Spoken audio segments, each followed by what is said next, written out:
చాలించండి దక్ష ప్రజాపతి, చాలించండి. నా పతిని నిందిస్తూ ఉంటే వినలేను, వినలేను. నా పతిని నిందిస్తూ ఉంటే వినలేను, వినలేను, వినలేను, వినలేను, వినలేను.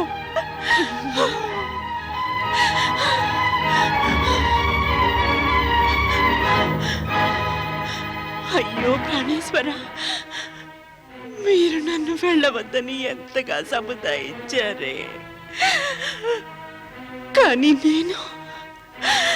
కానీ నేను మూర్ఖత్వంతో కేవలం పితృదేవులకు నచ్చ చెబుదామని ప్రలోభపడి ఇక్కడికి వచ్చేసానే. ఆ సమయంలో నేను ఆలోచించలేదు. ఒకవేళ నేను పతిదేవుల విషయంలో అపశబ్దాలను వినవలసి వస్తే ఇప్పుడు నా స్వామికి నా మోహం కూడా చూపించలేను.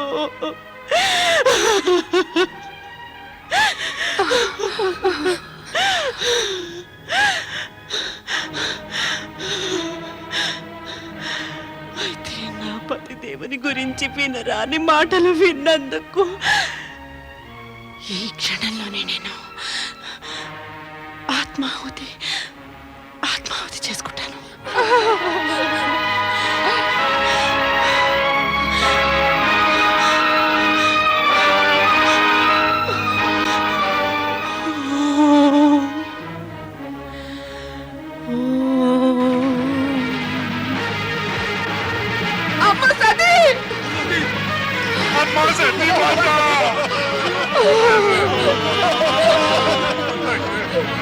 సతీ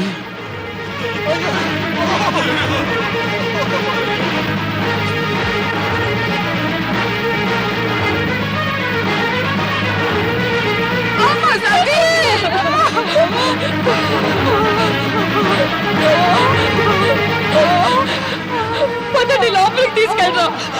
అమ్మా సతీ మాత తల్లి, పాపి దక్ష ఇదంతా నీ మూలంగానే అయ్యింది. నువ్వు మా సతీ మాతను పరిచించుకున్నావు. నువ్వు నశించిపోతావు. శివ శంభో పరమేశ్వర, నడవండి పదండి.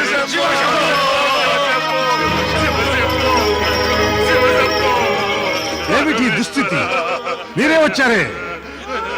సతీదేవి ఎక్కడా? సతీదేవి ఎక్కడా? సతీదేవి ఎక్కడా? యజ్ఞంలో దక్షుడు తమని అవమానించాడు, నిందించాడు కూడా.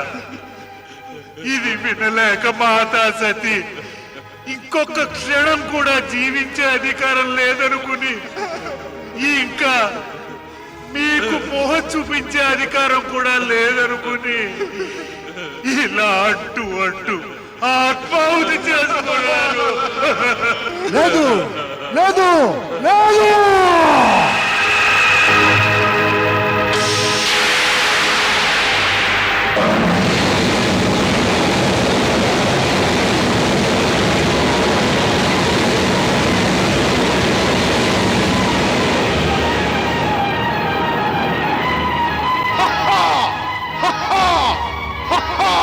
జయ మహారుద్ర, ఆజ్ఞాపించండి ప్రభు.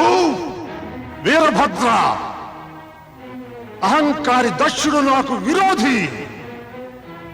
ఇక నా విరోధికి సర్వనాశనమే. అవును ప్రభు. వెళ్ళి ఆ యజ్ఞాన్ని భగ్నం చేసేయి. ఎవరైనా నిన్ను ప్రతిఘటిస్తే వారిని కూడా భస్మం చేయడానికి సంకోచించకు. నేడే వినాశనానికి విజృంభించు. అక్కడెవరూ సతీశివుల విరోధులు జీవించడానికి వీల్లేదు. వెళ్ళు. అలాగే చేస్తాను ప్రభు.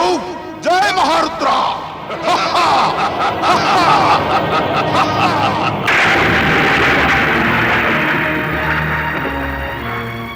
ఓరి దుర్మార్గ దక్ష, నీ ఈ యజ్ఞం సర్వనాశనమైపోతుంది. నిన్ను దౌర్భాగ్యం, ఆపదలు వెంటాడతాయి. వాటి నుంచి నిన్ను రక్షించడానికి ఎవరైనా ప్రయత్నిస్తే వాళ్ళు అంతమైపోతారు. కొద్ది క్షణాలలో ఇక్కడ వినాశనం తాండవం చేయబోతోంది. వినాశనం తాండవం చేయబోతోంది. వినాశనం తాండవం చేయబోతోంది. లేదు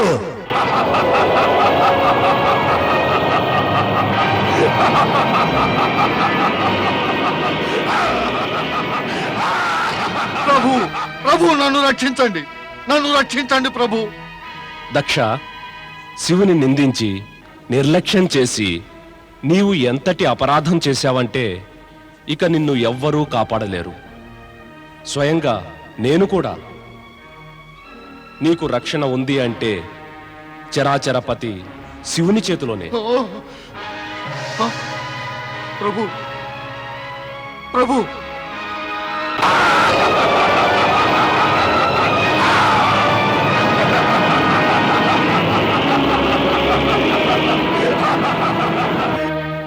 భృగు మహర్షి, ఈ సంకట స్థితి నుండి మీరే కాపాడాలి. నాకు సహకరించండి ఋషివర్య, నాకు సహకరించండి. అప్ఖతా అసూరాః రక్షాంసి వేది సదా.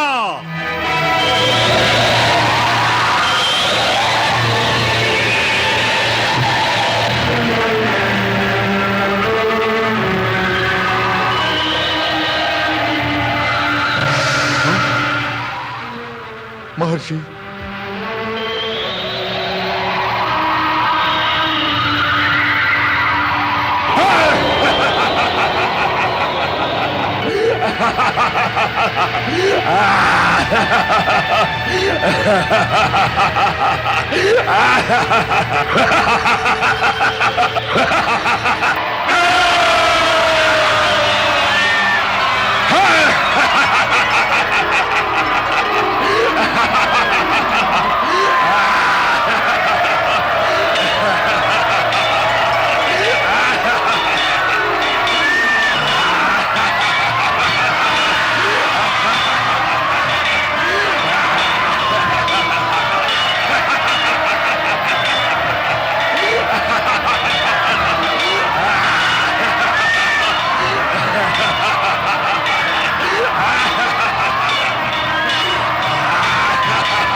ఓరి అసురుడా, ఇప్పుడే నిన్ను అంతమొందిస్తాను.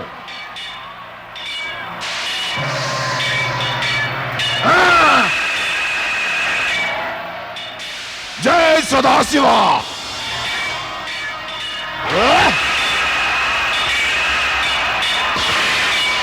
దక్ష ప్రజాపతితో వైరమా?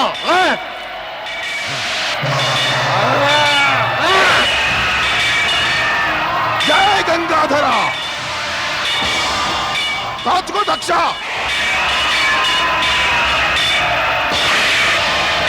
చూస్తున్నా, నాకు నీ మహత్యాన్ని చూపిస్తావా? ఇప్పుడు చూసుకో.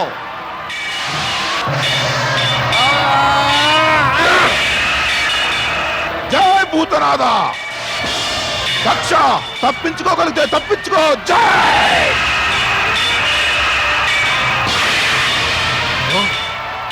మాయావి, ఇప్పుడే నీ మాయను నేను సర్వనాశనం చేస్తాను.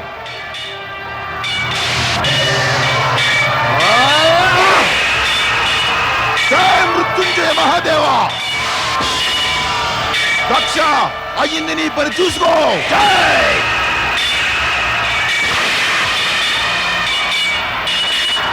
నువ్వు మహాశక్తివంతుడు అని గర్వంగా ఉంటే నాతో సమాన ఆకారాన్ని పొంది నీ శక్తిని ప్రదర్శించుకో.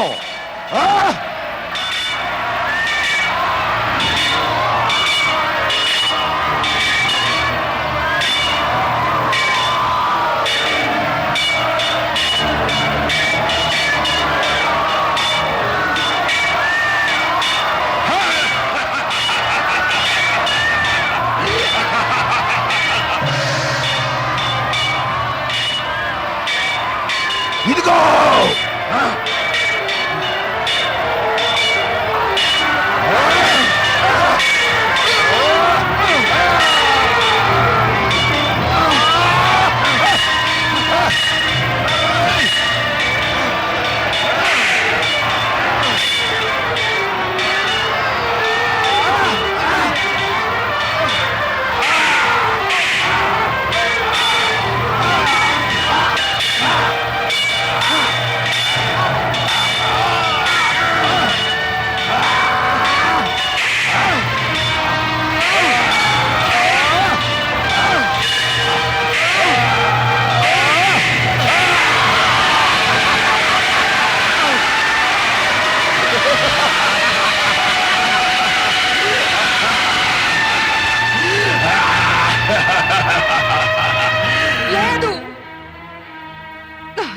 వారికి మరణం లేదు.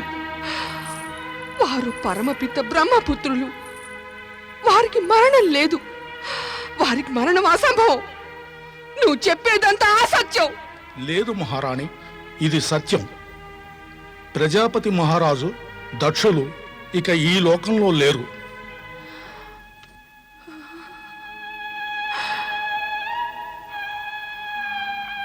స్వామి ఈ లోకంలో లేరా? నా సౌభాగ్యం జరిగిపోయింది. ఇక అదే లేకపోతే నేను జీవించి ఏ లాభం? నేను ప్రాణత్యాగం చేసుకుంటాను. ప్రాణత్యాగం. వద్దమ్మా, వద్దు. నిబ్బరంగా ఉండమ్మా. అమ్మా అలా ఏడవకమ్మా. లేదు, వారు లేకుండా జీవితం వ్యర్థం. నా జీవితం వ్యర్థం, వ్యర్థం. నేను జీవించదలుచుకోలేదు. అత్తగారు శాంతించండి, అత్తగారు శాంతించండి. దక్ష ప్రజాపతి జీవించే ఉన్నారు. ఏమిటి? శిరచ్ఛేదనం అయిన అనంతరం కూడా వారి శరీరంలో ప్రాణం మిగిలే ఉంది. శివుడంత కఠినాత్ముడు కాదమ్మా. అనవసరంగా సంహరించరు. వారు పితృదేవులను కేవలం దండించారంతే. ఇంక నువ్వు విలపించడం మాని ఆ శివుని ప్రార్థించు. సాధ్యమైనంత త్వరలో పితృదేవులకి పునర్జన్మ ఇవ్వమని. నేను శివుని ప్రార్థించనా? నా పతికి ప్రాణభిక్ష కోరుకోనా? మరి అతను నా ప్రార్థన వింటాడా? అవునమ్మా, సదాశివుడు దయాళుడు. ఆయన తన భక్తుల ప్రార్థన తప్పక వింటారు. శివుడే కదా నా పతిదేవుణ్ణి మృత్యుముఖా నుంచి కాపాడింది. అది నువ్వు మర్చిపోయావమ్మా? నీ పతి చంద్రదేవుడు శివుని శిరోభూషణం, శివునికి పరమ ప్రియుడు. అందుకే ఇతనికి ప్రాణదానం చేశాడు. మరి నా పతి శివునికి విరోధి. నా పతి దేవునికున్న శత్రుత్వం లోకంలో ఏ ప్రాణికి కూడా శివునితో లేదేమో. అలాంటి తన శత్రువుని మరా శివుడు ఎలా క్షమిస్తాడు? శివుడంత కఠినాత్ముడు కాదమ్మా. అనవసరంగా సంహరించరు. వారు పితృదేవులను కేవలం దండించారంతే. ఇంక నువ్వు విలపించడం మాని ఆ శివుని ప్రార్థించు. సాధ్యమైనంత త్వరలో పితృదేవులకి పునర్జన్మ ఇవ్వమని. హర హర మహాదేవ. అమ్మా వీరని, మహాదేవుడు కరుణాసాగరుడు. ఎవరైతే నిండు మనసుతో ఆయనను ప్రార్థిస్తారో వారికి అన్ని కష్టాలు త్వరలో తీరిపోతాయి. ప్రణామం దేవర్షి. దేవర్షి, ఆనాడు మీరే అన్నారుగా ఎప్పటికీ మా గృహానికి రానని. కానీ నేడు మీరు నన్ను ఓదార్చడానికి ఇక్కడికి వచ్చారు, మీ శపథాన్ని పక్కన పెట్టి. నారాయణ నారాయణ. ఈ నారదుడు తన కర్తవ్యాన్ని మర్చిపోడు వదిన గారు. అవసరమైనప్పుడు నా శపథాన్ని విరమించుకుంటాను. విశ్వసించండి వదిన గారు, తమ సౌభాగ్యానికి లోటు లేదు. నిశ్చింతగా ఉండండి. మా సోదరుని కాయం యుద్ధభూమిలో నిస్తేజమై పడి ఉన్నమాట నిజమే. కానీ మరి ప్రాణం ఇంకా మిగిలే ఉంది. ఆ శివుడు కరుణించిన వెంటనే మా సోదరుడు పునర్జీవితులై లేచి కూర్చుంటారు.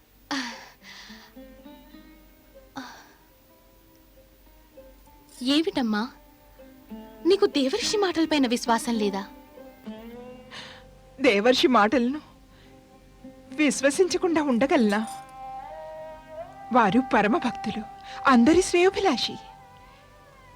కానీ మరి అజరామరుడైన పరమాత్మ సదాశివునితో నా పతికి జీవం ప్రసాదించమని అడిగితే అప్పుడు అతను నా ప్రియమైన పుత్రిక సతి యొక్క ఆత్మాహుతి మాట ఎత్తితే నేనేం సమాధానం చెప్పను?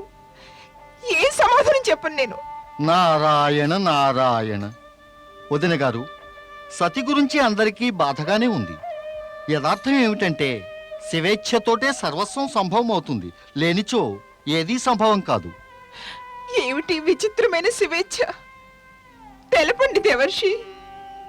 లోకుల్లో ఉన్న సకల ప్రాణుల మదిలో మృత్యు భయాన్ని దూరం చేస్తాడే, మృత్యువాత పడిన వారికి పునర్జన్మనిస్తాడే, అయితే నా పుత్రిక సతిని ఎందుకు కాపాడలేదు? ఎందుకు ఇలా తన అర్ధాంగిని అగ్నిలో ఆహుతవుతుంటే విస్మరించాడు? నా ప్రశ్నకు సమాధానం ఇవ్వరు దేవర్షి. నారాయణ నారాయణ, తమకు శివలీల ఏమాత్రం తెలియదు వదిన గారు, అందుకే ఇలా మాట్లాడుతున్నారు. సతీ శక్తి అవతారిణి, మృత్యువు ఆమె ఛాయలకు కూడా రాదు. అయితే మరి సతి ప్రాణత్యాగం ఎందుకు చేసింది? ఒక సాధారణ స్త్రీలాగా సతి ఎందుకు మరణించింది? రోహిణి, శక్తిమాత సతీ అవతారాన్ని ధరించింది ఎందుకు అంటే స్త్రీలకు ఆదర్శం కావడానికే. సతి ఎంతో ఆదర్శాన్ని ప్రదర్శించింది. ఏ స్త్రీ తన పతికి కలగబోయే అన్యాయం సహించలేదని నిరూపించింది. సతి పేరు కూడా ఆదర్శ పతివ్రత అయిన స్త్రీగా మన సంస్కృతిలోని ఇతిహాసాల్లో అమరమై ఉంటుంది. అంటే మా సతి కూడా శివుని కృపతో పునర్జన్మను పొందుతుందా? లేదు, సతి తన ఆదర్శాన్ని ఒక సామాన్య స్త్రీలా ప్రదర్శించింది. ఆమె జన్మించింది తన పతి కోసం ప్రాణత్యాగం చేయడానికే. ఇప్పుడు ఆమెను మీరు సతీ రూపంలో చూడడానికి వీలుండదు. ఆమె ఇప్పుడు శక్తి రూపంలో అమరమై ఉంది. మరో జన్మ ఎత్తదు, మృత్యువును పొందదు. శివునిలాగానే శాశ్వతమై ఉంటుంది.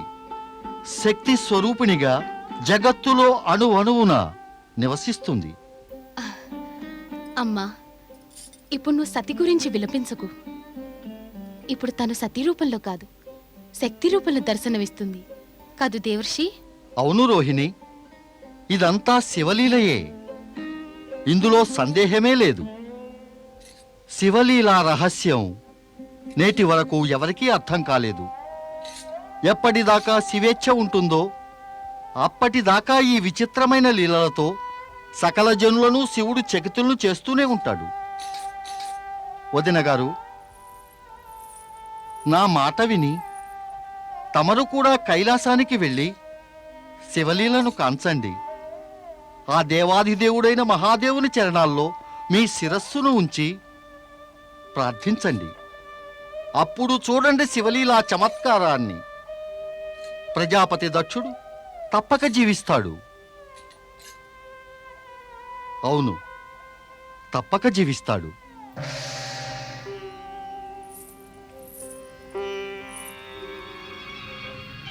తప్పక జీవిస్తారు. తప్పక జీవిస్తారు. తప్పక జీవిస్తారు. తప్పక జీవిస్తారు. తప్పక జీవిస్తారు.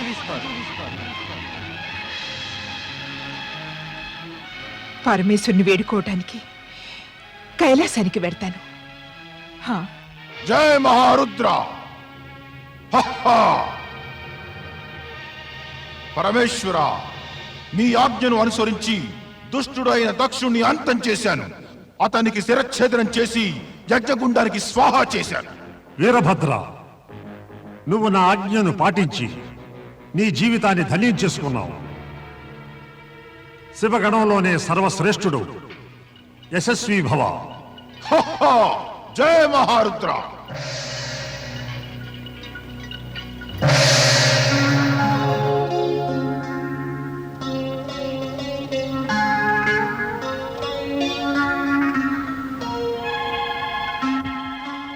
ఓం నమో భగవతే రుద్రాయ నమః.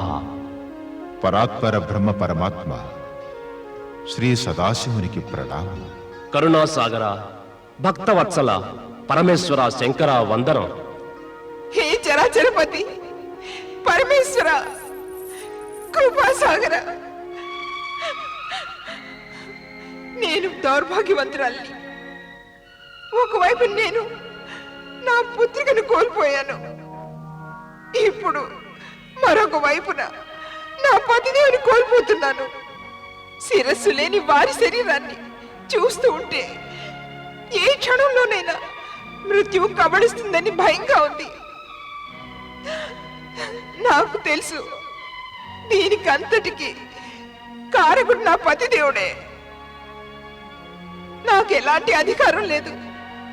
నా పతికి కష్టం నుంచి కడ తీర్చి ప్రాణం ఇవ్వమని అడగలేను కూడా. కానీ ఒకటి కోరుకుంటున్నాను, వారి కష్టాలు కడ తీర్చు, వారి కష్టాలు కడ తీర్చు, వారి కష్టాలు కడ తీర్చు స్వామి, వారి కష్టాలు కడ తీర్చు స్వామి, వారి కష్టాలు కడ తీర్చు స్వామి, వారి కష్టాలు కడ తీర్చు స్వామి. హే సదాశివ, కష్టాలను ఎలా కడతేరుస్తావో అది కేవలం నీకే తెలుసు. కానీ నిన్ను మనసారా వేడుకుంటున్నాను, దక్షునికి జీవనాధారం చేసి అసంపూర్ణ యజ్ఞాన్ని సంపూర్ణం చేయించు. దక్షుడితో నాకు ఎటువంటి విరోధమూ లేదు. జరిగినది, జరుగుతున్నది, ఇక జరగబోయేది విధాత యొక్క అనుజ్ఞ లేకుండా అసంభవం. అయితే మీ అందరి కోరికను గౌరవిస్తూ దక్షునికి తప్పక జీవనదానం చేస్తాను. శుభమస్తు.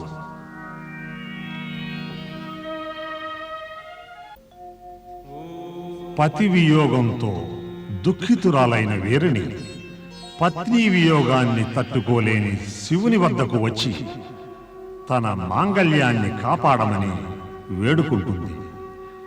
దయాళుడైన శివుడు ఆమెకు అభయమిచ్చి ఆమె సౌభాగ్యాన్ని కాపాడే నిమిత్తం యజ్ఞభూమికి చేరుకుంటాడు. స్వామి, స్వామి,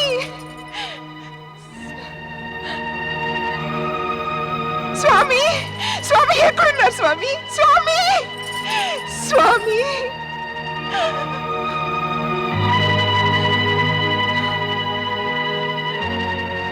స్వామి ఏమిటిది? ఏమిటిది స్వామి? స్వామి,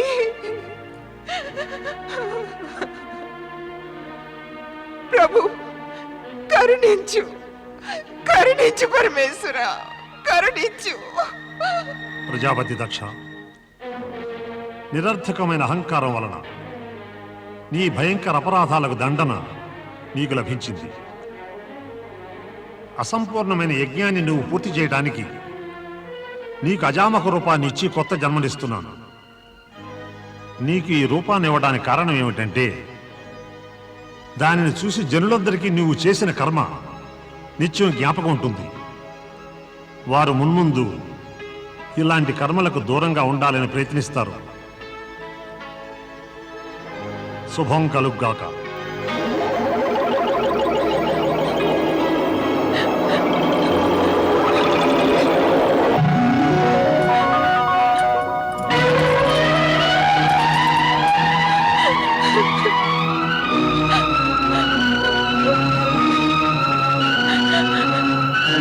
స్వామి, స్వామి మీరు పునర్జీవితులయ్యారు.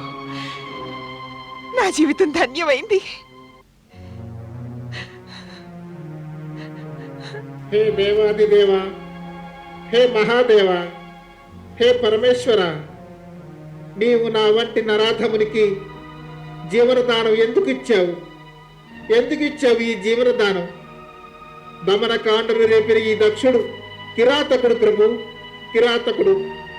తన పుత్రికను అంతేకాక యజ్ఞఫలం పొందగోరిన వారిని హత్య చేశాడు. హే ప్రభు, ఈ దుష్టునికి, నీచునికి, కళంకితునికి నీవు పునర్జన్మనిచ్చావు. నీవు చేసిన ఈ ఉపకారానికి నేను జన్మ జన్మలకి నీకు కృతజ్ఞుడై ఉంటాను, కృతజ్ఞుడై ఉంటాను ప్రభు. దక్ష ప్రజాపతి, నేను నీకు సంపూర్ణ యజ్ఞ ఫలాన్ని ఇచ్చాను. ఇప్పుడు ఇక యజ్ఞాన్ని పూర్తి చేయి. ఓం నమః శివాయ, ఓం నమః శివాయ, ఓం నమః శివాయ, ఓం నమః శివాయ,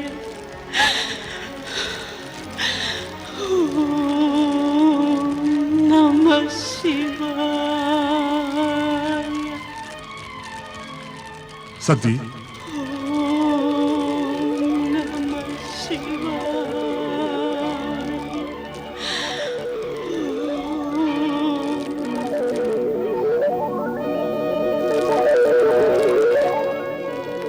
తన అర్ధాంగి అయిన సతీదేవిలో ఇక జీవం లేదన్న కఠోర సత్యాన్ని ఆ సదాశివుడు ఏమాత్రమూ అంగీకరించటానికి సుముఖంగా లేడు. సతీదేవి ప్రాణం అనంతవాయువుల్లో కలిసిపోయినా ఆమె ఇంకా జీవించే ఉందనుకోవటం ఒట్టి భ్రమే అని ఆ పరమేశ్వరునికి ఎవరు నచ్చ చెప్పగలరు?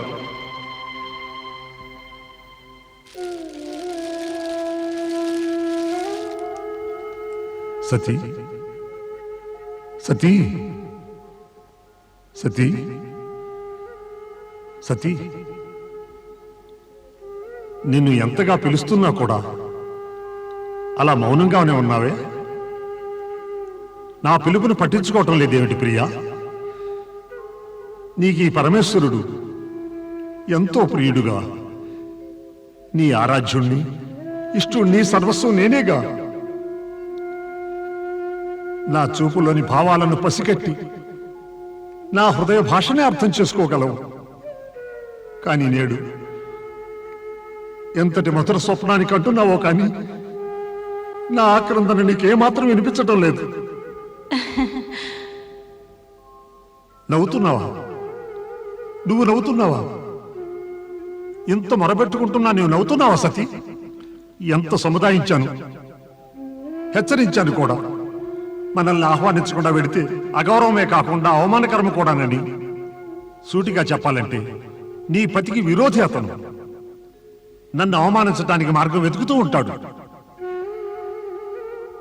కానీ పట్టుదలతో నా మాటను పెడచెవిని పెట్టి నువ్వు యజ్ఞానికి వెళ్ళి. స్వామి, ఆశ్చర్యచకితులు కాకండి స్వామి. మీ సతిని మళ్ళీ నా స్థానంలోకి వెళ్ళాను. నా శాశ్వత స్థానం తమరి హృదయమే. అవును స్వామి, మిమ్మల్ని అక్కడి నుండే పిలుస్తున్నాను. పిలుస్తున్నావా? కానీ నీ కళ్ళెందుకు తెరవవు ప్రియా? పద్మాల వంటి నీ కళ్ళల్లో నా ప్రతిబింబాన్ని ఎన్నిసార్లు చూసుకున్నాను. సతీ, చైతన్యం పొందు, నీ పూర్వ రూపంలో సాక్షాత్కరించు. స్వామి, ఆనాటి మీ మాటలని జ్ఞాపకం చేసుకోండి. మీ మనోనేత్రాలను తెరిచి చూడండి. ఇద్దరము సతీ శివులం, అభిన్నులము. ఒకే పరమతత్వం, సాక్షాత్ పరబ్రహ్మమే. ఇందుకు బ్రహ్మాండమే సాక్షి.